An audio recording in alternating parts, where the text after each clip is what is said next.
예레미야 36장 1절에서 19절 말씀입니다. 1절에 유다왕 요시야의 아들 여호야김 4년에 다시 예루살렘 함락 18년 전인 여호야김 통치대로 돌아가는 이유는 예루살렘 함락을 최종적으로 피할 수 없게 만든 사건을 묘사하기 위해서죠. 여호야김 4년은 주전 605년으로 느부갓네살이 바벨론의 새로운 왕이 된 첫 해였죠. 같은 해에 느부갓네살은 결정적인 갈그미스 전투에서 승리하면서 또 다른 강대국이었던 이집트를 무찔렀습니다. 그 지역 전체에 대한 바벨론 제국의 통치가 시작되는 것이죠. 그때 하나님은 예레미야에게 새 일을 시키셨습니다. 2절에 두루마리 책을 가져다가 요시야 때 내가 네게 말하기 시작한 날부터 오늘까지 이스라엘과 유다와 다른 모든 민족들에 대해 내가 네게 말한 모든 것을 그것에 기록하여라. 예레미야는 문자 문화가 아니라 구전 문화 속에 살았죠. 예레미야와 동시대인들은 그가 지금까지 말했던 모든 내용을 기억했을 것입니다. 그러나 하나님은 더 장기적인 시간을 생각하고 계셨습니다.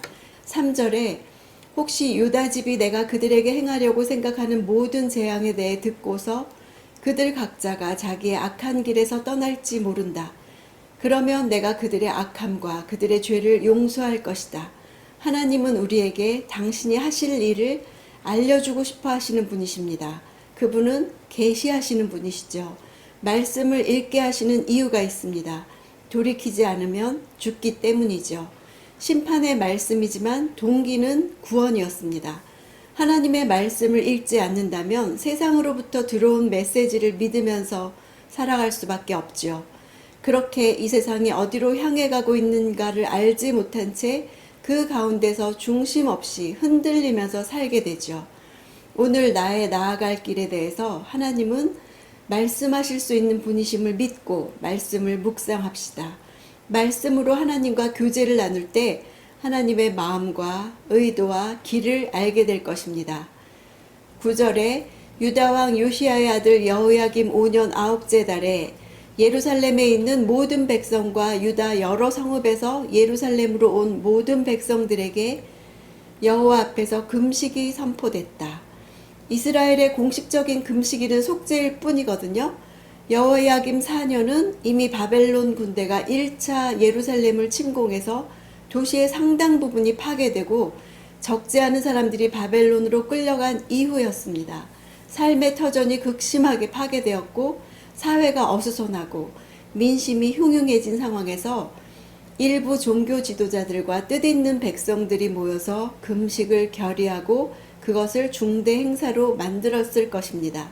도시는 온통 염려에 휩싸여서 기도하는 사람들로 가득 찼겠죠. 우리도 우리나라가 어디로 흘러가는지 염려에 휩싸일 때 무엇을 해야 할까요? 거짓 뉴스를 믿고 두려워하면서 혼란스러워할 것이 아니라 하나님께 주권이 있는 것을 믿고 금식하며 엎드려야 하겠습니다. 성 무너진 데를 막아서는 사람들이 있는 나라는 무너지지 않을 것이라고 약속하셨습니다. 하나님은 그런 사람을 찾을 때 멸하지 않겠다고 약속하셨죠. 6절에 내가 올라가서 내 말에 따라 내가 기록한 두루마리 책에 있는 여호와의 말씀을 금식하는 날 여호와의 집에서 백성이 듣는 가운데 읽어주어라.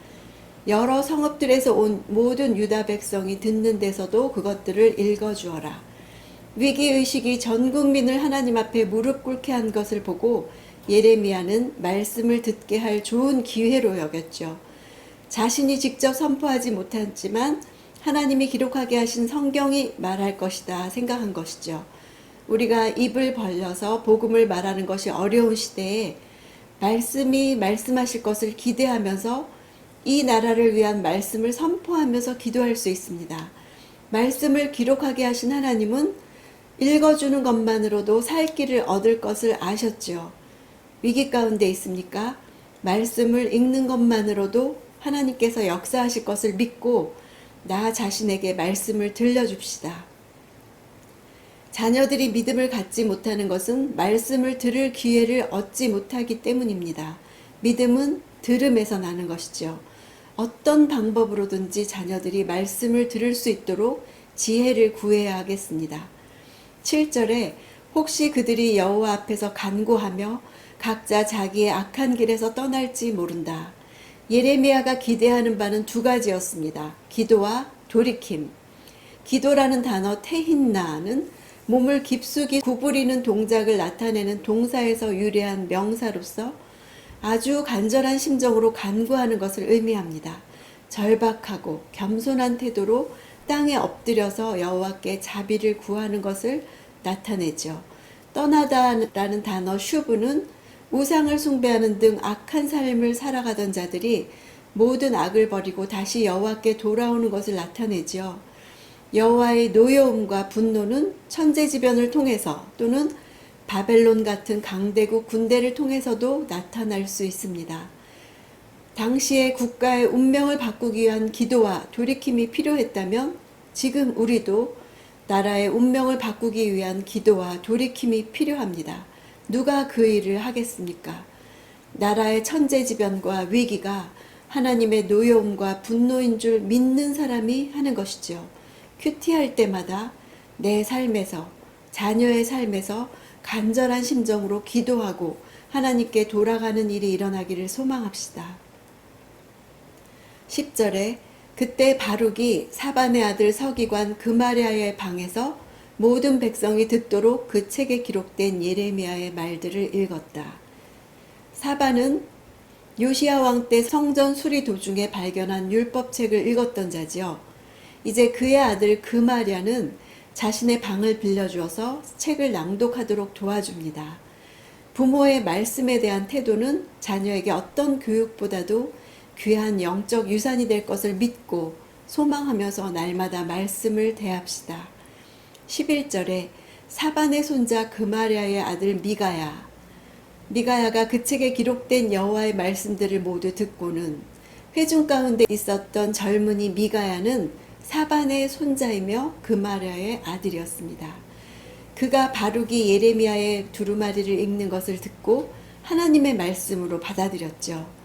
우리 자녀들이 이렇게 영적인 귀가 열려서 말씀을 읽을 때 하나님의 말씀으로 받아들이길 기도합시다. 말씀에 합당한 반응을 보이기를 기도합시다. 낙심치 않고 우리가 지속적으로 기도할 때 어느 날 성령께서 그런 순간이 오게 하실 것을 믿습니다. 오늘도 내게 오신 말씀이 목적하신 바가 무엇인지 듣고 순종하는 하루가 되기를 원합니다.